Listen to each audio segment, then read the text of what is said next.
Hello at welcome sa Cloud B Movie Recap. Ang pelikulang ikukwento natin ngayon ay ang The Willoughbys. Halina't simulan na natin. Nakatago sila malayo sa modernong mundo sa kanilang makalumang tahanan.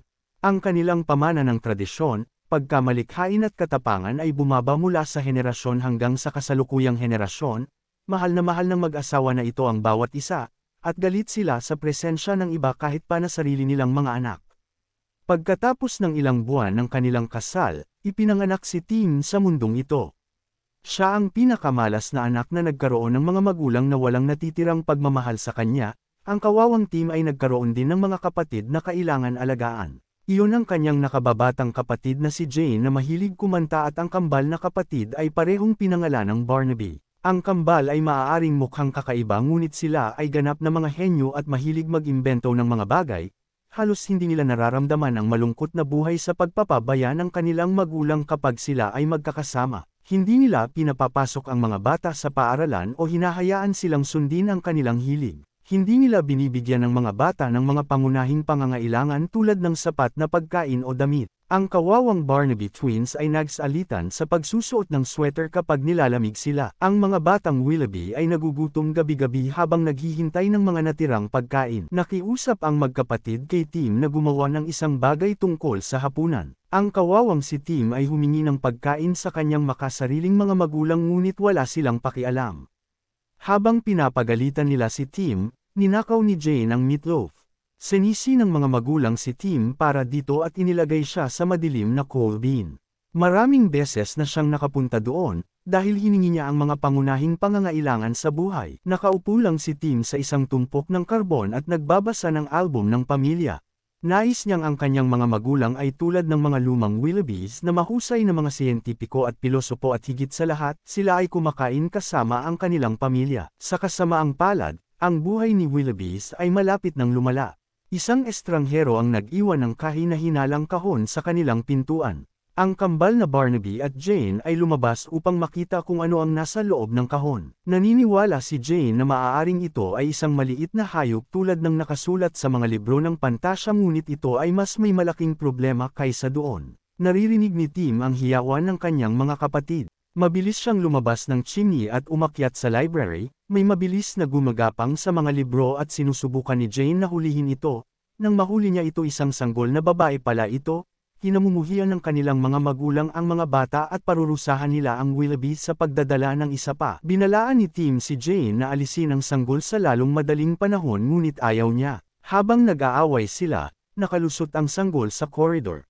Nagdudulot siya ng gulo sa paligid ng bahay at pagkatapos ay gumapang siya sa loob ng living area. Ang mga magulang ay talagang nagalit na makita ang sanggol at binigyan sila ng isang malupit na parusa para sa kanila. Ang mga inosenteng bata ay pinalaya sa bahay. Hindi sila makakabalik hanggat hindi nila napapaalis ang sanggol. Nakabasa na si Jane ng libu-libong fantasy book at naniniwala siya sa paghahanap ng perpektong tahanan para sa sanggol. Ayon sa kanya, dapat ay nasa kabilang dulo ito ng bahaghari. Ang Willoughbys ay hindi kailanman lumabas ng bahay at nakitang mahirap ang pakikipagsapalaran na ito. Nahihirapan sila sa pagtawid sa mga kalsada at nagdudulot ng maraming aksidente. Sa wakas, narating nila ang dulo ng bahaghari.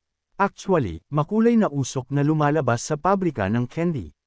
Anuman ang tanda ng babala, pumunta sila sa damuhan ng pabrika at iniwan ang sanggol sa pintuan. Gusto ni Jane na pangalanan ng bata ngunit pinangalanan ito ni Tim na Ruth. Sa kanilang pagbabalik, iniisip ni Jane ang tungkol sa magandang pabrika na tinitirhan ni Ruth. Nais niyang maging ulila na rin sila at makakuha ng mas magandang tahanan. Ibinahagi ni Jane ang kanyang ideya kay Tim at gusto niya ito. Naisip ni Tim na paalisin ang mga magulang sa tahanan upang magawa nila ang kanilang gusto ng payapa. Upang maisakatuparan ang kanilang plano, pinipili ng mga Willoughby ang mga pinakamapanganib na lugar sa mundo, mga kumukulong bulkan, acidic na ilog, at hindi maaakyat na mga bundok. Pinagsama-sama ni Tim ang lahat ng mga lugar na ito upang magdisenyo ng mapa. Gumawa sila ng peking brochure at ipinadala ito sa kanyang mga magulang. Ang mga magulang ay hindi pa nakakaranas na maglakbay at nais nilang magkaroon ng oras na malayo sa kanilang mga anak. Sa madaling salita, nahulog sila sa bitag. Gayunpaman, natatakot silang sirain ng mga bata ang bahay kaya kumuha sila ng yaya. Ngunit ang pinakamura at walang kwalipikasyon o karanasan ang pinili ng mag-asawang Willoughbys na mag-alaga sa kanilang mga anak.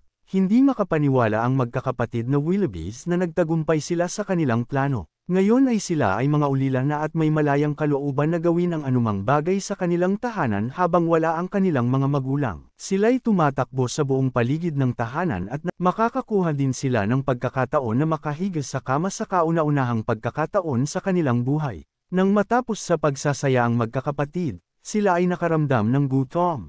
Si Tim ang nakakatandang kapatid ay tinitiyak na makakakain ng masasarap na pagkain ang kanyang kapatid na si Jane at ang kambal na Barnabys. Sa kasamaang palad, walang pagkain na natira sa loob ng bahay.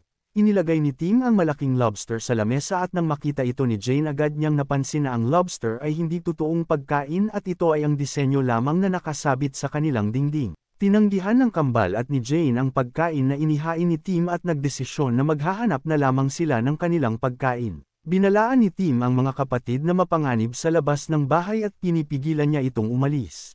Habang sila ay nag-uusap hindi nila namalayan na nasa labas na pala ang yaya na kinuha ng kanilang magulang para sila ay bantayan at pagsilbihan. Ang yaya ang agad namang nagpakilala sa magkakapatid at siya ay si Linda ang kanilang magiging yaya habang wala ang kanilang mga magulang. Mabilis na nakasundo ni Linda ang magkakapatid na Jane at ang kambal maliban kay Tim. Naghanda ng makakain si Linda para sa magkakapatid. Ito na may walang alinlangan na kinain ng kambal at ni Jane maliban kay Tim. Inisip na lamang ni Linda na nangungulila na si Tim sa kanyang mga magulang at hindi ito sanay sa ibang tao. Pinilit ni Linda na pakainin si Tim ngunit ito ay kanyang tinatanggihan. Tumilapon sa mukha ni Linda ang pagkain at ikinagulat ito ng magkakapatid, at pinagalitan ni Linda si Tim. Nagtaka ang magkakapatid dahil hindi pinadala si Tim sa coal bin, kung saan siya lagi inilalagay ng kanyang mga magulang kapag siya ay nakakagawa ng kasalanan. Nang marinig ni Linda ito, agad silang pumunta upang makita ang coal bin. Hindi siya makapaniwala na ang mga magulang ng Willoughbys ay kayang ilagay ang kanilang mga anak sa gayong malupit na lugar. Umamin din si Jane sa kanilang ginawa sa sanggol na si Ruth, ang sanggol na kanilang nakuha sa labas ng kanilang tahanan. Agad na nag-alala si Linda at nagmadaling pumunta sa pabrika ng mga candy kung saan dinala ng magkakapatid ang sanggol. Ang may-ari ng pabrika na si Commander Melanoff ay inutusan silang umalis na at hindi niya ibibigay ang sanggol. Hindi pumayag si Linda sa sinabiin Commander Melanoff hanggat hindi niya nakukuha ang sanggol. Nakita nila si Ruth na pag-alagala lamang sa loob ng pabrika at kumakain ng mga hindi masustansyang pagkain tulad ng candy. Hinabol ni Linda si Ruth dahil ito ay nasa panganib na mahulog sa mga makina ng mga candy. Dali-dali namang pinatay ni Melanoff and mga makina upang hindi mapahamak at masaktan si Ruth. Ngunit sa kanyang pagsisikap na mapahinto ang makina, nahulog si Ruth patungo sa grinding machine ngunit ito ay nasalo ni Linda at sinagip ang buhay ng sanggol. Pinakain nila ang sanggol ng lugaw at binahagi ni Melanoff ang kanyang kwento noong nakuha niya ang sanggol na si Ruth. Si Ruth ay hindi madaling alagaan at nagpasya siyang tawagan ang ampunan ngunit binaba niya rin ang tawag sa kalagitnaan ng kanilang pag-uusap.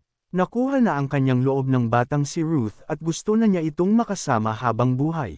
Natiyak nilang maayos ang magiging buhay ni Ruth sa pabrika ng candy. Pagkatapos nito ay umalis na din ang Willoughbys at si Linda. Habang sila ay nasa biyahe, hinati at ibinigay ni Tim ang chocolate kay Linda bilang pasasalamat sa kanyang ginawa. Napagtanto ni Tim na madami pa ring mabubuting tao. Nang sila ay nakauwi na, nakatanggap ng mensahe si Linda mula sa magulang nila Tim. Sinabi ng mga ito na ibebenta na nila ang bahay at paalisin ng mga bata upang matuloy nila ang kanilang paglalakbay sa iba't ibang lugar. Kinuha ni Tim ang telepono sa bag ni Linda upang tignan ang mensahe ng kanyang magulang. Inakala nilang magkasabwat si Linda at kanilang mga magulang at kinailangan nilang protektahan ang kanilang sarili. Nakita ng magkakapatid ang isang babae na ahente ng kumpanya na nilagay ang for sale sa tapat ng kanilang bahay, hindi nakatulog ang magkakapatid sa nangyaring ito. Naghanda ang magkakapatid upang takutin at paalisin ang mga nais bumili ng kanilang bahay. Ngunit may kinailangan pang gawin si Tim. Tinawagan ni Tim ang Orphanage Services upang ireklamo si Linda bilang isang masamang yaya. Pagkaumaga, maraming pamilya ang nais bumili ng bahay ng Willoughbys ngunit maraming patibong ang ginawa ng magkakapatid upang hindi bilhin ng mga tao ang kanilang tahanan. Lahat ng mga nais bumili ng bahay nila ay nag-alisan ngunit dumating ang isang perpektong pamilya upang tignan ang bahay ng Willoughbys. Punong-puno ng pagmamahal sa isa't isa ang pamilyang ito. Walang bitag ang nagpalayo sa kanila, lahat ay parang perpekto lamang. Napansin ng magkakapatid ang pagmamahalan sa isa't isa ng pamilyang ito, nais na nilang sumuko ngunit nang makita nila ang pamilyang ito na takot at tumakbo papalayo galing sa library, nagtaka ang magkakapatid at nagpasyang tignan kung anong meron sa loob ng library at gayon na lamang ang takot ng pamilyang ito. Nang sila ay makapasok sa loob nakita nila ang kwarto na punong-puno ng kandila at sabay-sabay itong namatay. Pagkatapos ay lumabas ang isang halimaw at takot ang magkakapatid sa nakita. Ngunit nang tanggalin nito ang harang sa mukha nakita nila na ito ang kanilang yaya na si Linda. Nais niyang tumulong sa magkakapatid upang hindi maibenta ang bahay. Ang magkakapatid ay humingi ng tawad sa kanilang ginawa at niyakap ng mahigpit si Linda. Pagkatapos nito nakita nila sa labas ng tahanan ang orphanage services na papasok sa kanilang tahanan. Natanggap ng orphanage services ang reklamo ni Tim sa telepono. Sinubukan ni Linda na tumakas kasama ang mga bata ngunit sila ay pinigilan ng mga ito. Nakilala ng isang opisyal si Linda dahil siya rin ay isang ulila na tumakas noon. Nais lamang tulungan ni Linda ang mga katulad niyang ulila ngunit siya ay niloko ng mga magkakapatid. Nasaktan nang malaman ni Linda ang reklamo ni Tim laban sa kanya sa orphanage services dahilan para siya ay tuluyan ng umalis sa tahanan ng mga Willoughbys. Ang mga bata ay dinala sa bahay ampunan at sila ay inampon ng iba't ibang pamilya. Ang kambal na Barnaby ay inampon ng modernong mag-asawa at may kalayaang gumamit ng internet sa kanilang tahanan. Si Jane ay inampon ng pamilyang mahilig sa musika ngunit siya ay nawalan na ng interest sa pagkanta. At si Tim ay inampon ng iba't ibang pamilya ngunit siya ay tumatakas sa mga ito. Pinuntahan ni Tim ang kanilang tahanan at nakita niya na ito ay ginigiba na, labis na nalungkot si Tim sa kanyang nakita. Nang makita ng orphanage services si Tim, siya ay inilagay sa kulungan at labis na nagsisisi sa kanyang mga naging desisyon. Samantala, si Linda ay binalot ng kalungkutan at nagpasyang iwan ang lungsod. Habang nasa biyahe, ang kanyang sinasakyan ay biglang huminto dahil may pusa na bigla na lamang sumulpat sa harap ng bus. Nang makita ito ni Linda agad niyang napansin ang sombrerong katabi ng pusa. Hindi na napigilan ni Linda ang kanyang emosyon at mabilis na pumunta sa bahay ampunan upang itakas si Tim. Nakita ng mga opisyal ng ampunan ang pagtakas ni Linda kay Tim at ito'y kanilang sinundan. Ngunit nagtagumpay na makatakas si Linda at Tim mula sa mga opisyal ng ampunan. Nagsama-sama na ulit ang magkakapatid at nakaisip ng solusyon si Tim upang sila ay maging isang buong pamilya ulit. Nagdesisyon silang gumawa ng airship na gawa sa candy upang maibalik ang kanilang mga magulang. Samantala ang kanilang mga magulang ay nasa tuktok na ng bundok at nabalutan na ng yelo ang katawan. Hindi makita ng magkakapatid ang kanilang magulang sa kapal ng yelo na nakabalot sa buong bundok. Ngunit napansin nila ang pulang lubid at agad nilang nakilala na ito ay sa kanilang ina. Sinundan nila ang pulang lubid para hanapin ang kanilang magulang. Nang kanila nang makita ang yelong bumalot sa katawan ng kanilang magulang ay agad naman inilabas ng magkakapatid ang heater at mga ilaw upang matuno ang yelong bumalot sa mag-asawa. Sila ay nagtagumpay at ang magkakapatid ay ipinagtapat ang kanilang ginawa at nakiusap na sila ay bumalik na upang maging isang buong pamilya ulit. Hindi man sila naging isang perpektong pamilya ngunit sila ay pamilya pa rin. Inakala ng magkakapatid na sila ay mabubuo na ulit bilang pamilya ngunit ang kanilang magulang ay sakim at sila ay tuluyan ng iniwan gamit ang kanilang airship. Naiwan ang magkakapatid sa bundok ng yelo at giniginaw na sa lamig. Labis ang kalungkutan ang naramdaman ng magkakapatid at sa huling sandali si Jane ay kumanta upang maibsan ang kalungkutan at takot ng kanyang mga kapatid. Nawalan na ng pag-asa ang magkakapatid na sila ay mabubuhay pa at niyakap na lamang ang isa't isa sa huling sandali. Nagulat ang magkakapatid nang makita ang sanggol na si Ruth. Sila ay iniligtas ni Melanoff at Linda at nagpasya silang maging isang pamilya. Ang mag-asawang Willoughbys ay nahulog sa karagatan at kinain ng pating. Ang magkakapatid na Willoughbys ay tuluyan ang naging ulila. Si Linda ay nag-apply upang maging legal na magulang ng Willoughby. Tumira ng sama-sama ang magkakapatid na Willoughbys, Linda, Melanoff at ang sanggol na si Ruth sa pabrika ng candy at namuhay ng masaya at naging isang perpektong pamilya.